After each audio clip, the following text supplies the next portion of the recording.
এই যে হলো গিয়ে আমাদের গ্রাম, লাউ গাছ লাগানো হয়েছে। লাউ অবশ্য পলিথিন দিয়ে আটকানো, যাতে পোকা না খাইতে পারে। আমাদের লাউগুলো সব পোকায় খেয়ে ফেলাইছে। এই যে আমের মুকুল হয়েছে, পাশেই ক্ষেত, এটা হলো কলাই, তারা সরিষা ক্ষেত, মশারি, কলা গাছ। এই যে আমাদের ঐতিহাসিক একটা ভিটা, নতুন রাস্তা অবশ্য,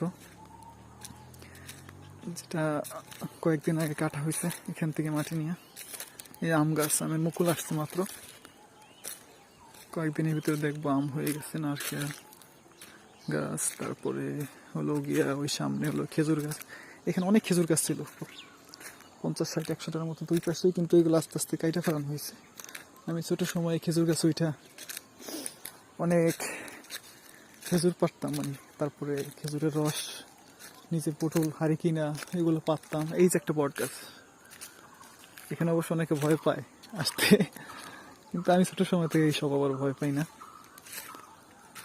এই যে আমাদের ঐতিহাসিক একটা খাল, যেটা দিয়ে আগে নদী থেকে পানি যাইতো বিলে, আবার পানি নামানো হইতো, সেচ কাজে ব্যবহার হইতো। অবশ্য এটা এখন এটাতে পানি যায় না, এটার বিকল্প আছে তো, এই জন্য। এই আর কি। তো আমার ছোটবেলা থেকে এখানে আসি, বড় হয়েছি, এই রাস্তা দিয়ে হাঁটছি। এই যে হলো গিয়া, টাটা।